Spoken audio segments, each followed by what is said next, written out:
Hey folks, Jimmy here, aka Palette of the Dead. Welcome back to the channel and welcome to the latest issue of Warhammer 40k Combat Patrol magazine. Now, as per usual with all these videos, if you like them, hit that like button, subscribe if you haven't already subscribed, and of course, drop me a comment down below. Love hearing back from you guys, and it really does go a massive way to helping out the channel too. Now, this week, we're on issue number 72 of good old 40k Combat Patrol magazine. It's a paint issue. There's really not many paint issues left, if at all. I cannot remember exactly what's coming out. So, 2 paints, as per usual, so it's not cost effective. It's actually slightly more expensive to buy the magazine than it is to buy the pots of bloody paint, which is a bit frustrating, but it is what it is. We get White Scar. It's an okay paint. It's white, it's brighter than Corax white. It's not a base paint, so it is thinner. My biggest problem with White Scar is, well, with pretty much any of the, especially the Citadel white paints, they separate very, very easily.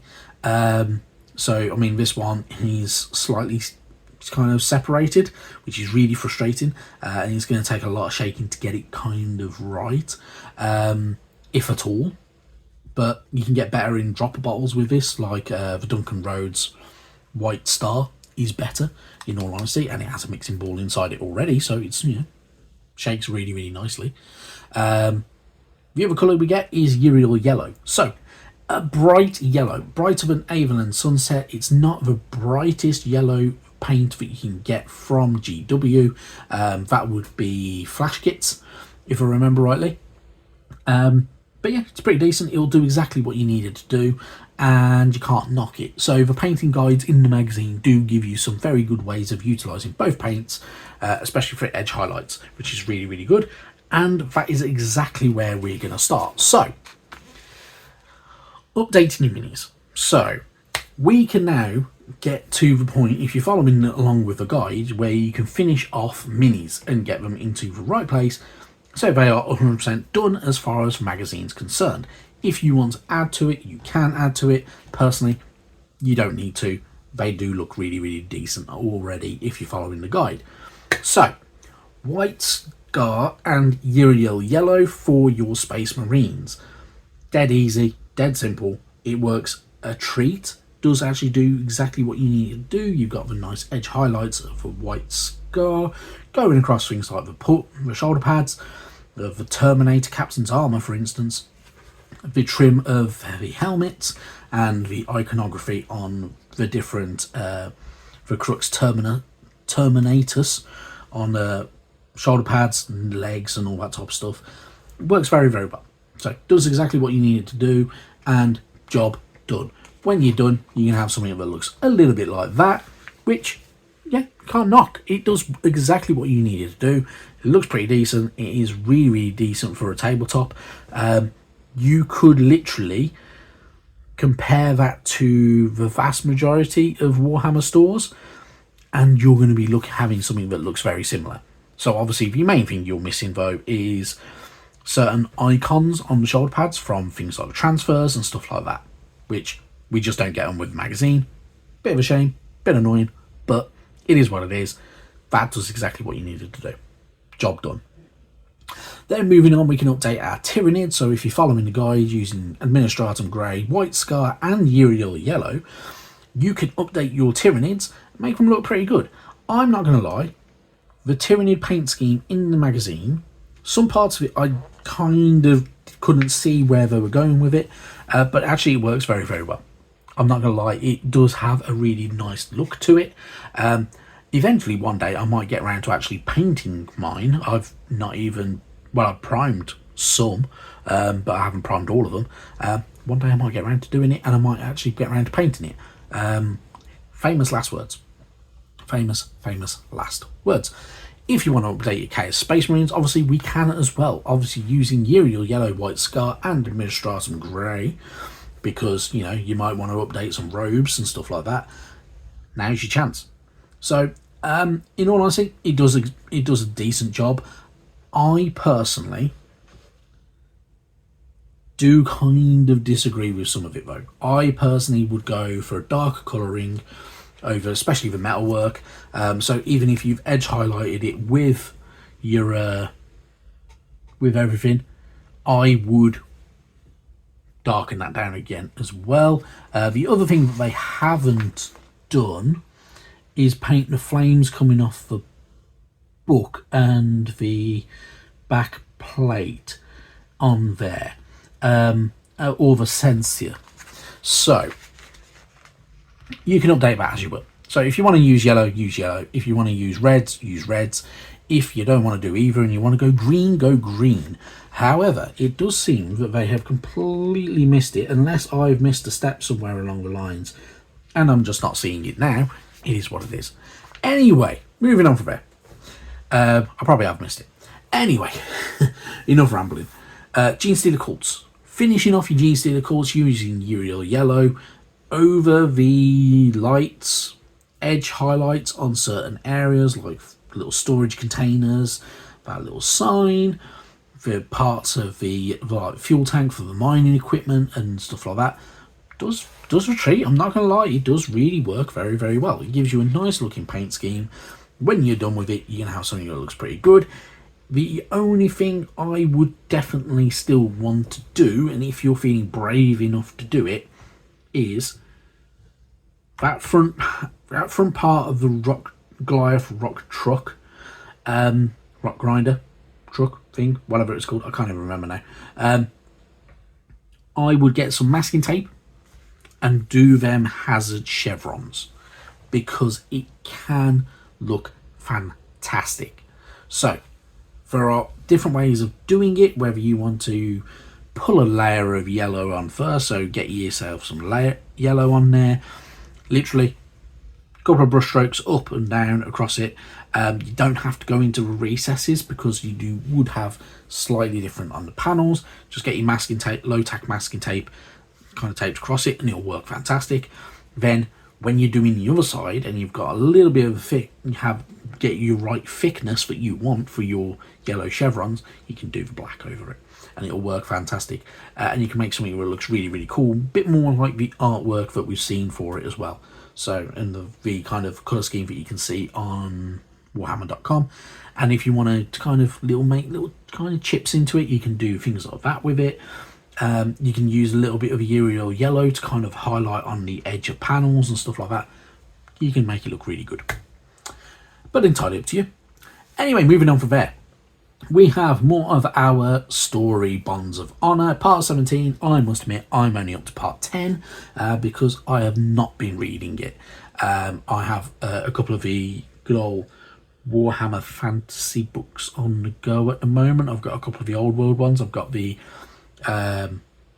Legend of Sigmar on the go, which I'm not that far through yet, and I have the Rise of Nagash to go through, and normally I read a bit more of the Age of Sigmar novels, in all honesty, but it is what it is. Anywho, it's a fairly decent story. Up to part 10, I find it pretty good. It's, I'm not a big fan of 40k fiction. I do like some of the lore, and I like the minis, but I'm not a big fan of fiction. I'm not a big sci-fi guy. Anyway, combined arms. So we get a bit of Astra Militarum lore as well in the pages here, and obviously they didn't proofread the first main sentence here, because the forces of the Astra Militarum as diverse as they are huge. That should be are as diverse as they are huge, but they've made a mistake. It is what it is. Anyway, an attacking force will combine the best in personnel and equipment to form an unstoppable line of soldiers, machines, and weapons fit for any situation. The armies of the Astra Militarum fight with overwhelming numbers and a vast spread of specialists and equipment. Their armies are so large that sometimes entire regiments are raised, with each soldier sharing a similar speciality.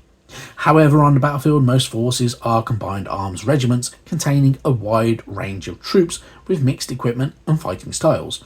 Whether it's over-the-head shells from artillery, heavy weapons fire, columns of armoured vehicles that churn up the ground and crush enemy positions, and obviously wave after wave of infantry rushing towards the foe.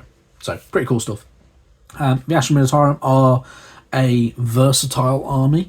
There are many different facets to them as well, so you can go down the heavy armoured route where you could use a lot of tanks, whether it's things like the Rogue or Dawn, Beyblade and stuff like that. You can go for aircraft, you can go for heavy weapons teams and field ordnance and such like that, or you can just go very, very heavy soldiers if you really, really wanted to.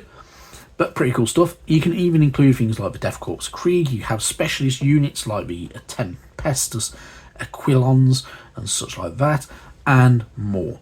So there are many, many different options. So if you want to expand and have a really good kind of Astra Militarum army, you can go down many, many different routes, and it's entirely up to you how you want to go about doing it. But you can go pretty cool, or you can go very linear and go more down the good old Cadian shocks, troops and stuff like that, and down that way if you wanted to. Moving on from there, we get more lore.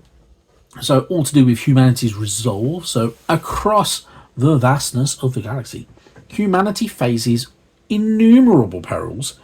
Only the steadfastness of their armies and their unity against the many external forces that can preserve the ailing Imperium from total annihilation. I read that wrong, Ben. Anyway, here's what it is. The Imperium of Man is assailed from without and within. Hidden deep in the societies of many Imperial worlds, traitors scheme and plot the downfall of humanity. Vile cults rise, preaching heresy and damnation to the quivering masses, and spread fear, poisoning the population against their rulers. In a moment, entire planets may turn against imperial rule and attempt to spread their corruption to nearby worlds. So, obviously, humanity's a little bit on the edge. You've got the Xenos threat of, say, like the Tyranids and even the Eldari, the Necrons and stuff like that. And then you've got the enemy within, in the shape of things like the genestealer cults, chaos cults kind of appear out of nowhere sometimes as well. So it's a bit of a war on all fronts, and this can happen on any and all planets. So it's a very, very fraught time for humanity, but obviously they're spread so far and wide across the galaxy. There are a lot of worlds, so it's not always going to be the end, but for some worlds it may be its doom and downfall. So, yeah, that's always a fun thing to think about, the grim dark future. Anyway, moving on, we get a Galaxy of War map as well. So we have a couple of redacted places as well, which is always really, really good fun, because the Imperium does like to redact things and hide things from the general population. And yeah, you get to see some of the nice little areas that you may want to go and visit in the 41st millennium. You probably won't want to. It's a bit dangerous. Then obviously you've got Worlds United, so you've got Cadians, you've got Attila, and you've got Krieg. So obviously there are different ways, kind of different styles of war that each of them will fight. So Attila are very kind of more tribal and stuff like that, and they utilise a lot of horse cavalry, which is, still a thing in the 41st millennium, which is pretty cool. Krieg is very kind of toxic radiation and looks, in a way, think World War II, good old winter troops. That's the best way of me kind of saying it, and kind of Soviet and German World War II in a way. It is what it is. And then you got Acadians, which are kind of more your regular modern day commandos from, say, like the British Armed Forces or even the US.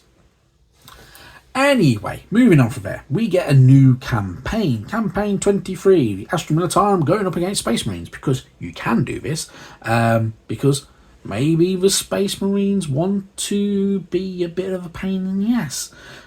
Sometimes the Astra Militarum are just sticking to their orders, or maybe you could even see it as being a bit of a training exercise.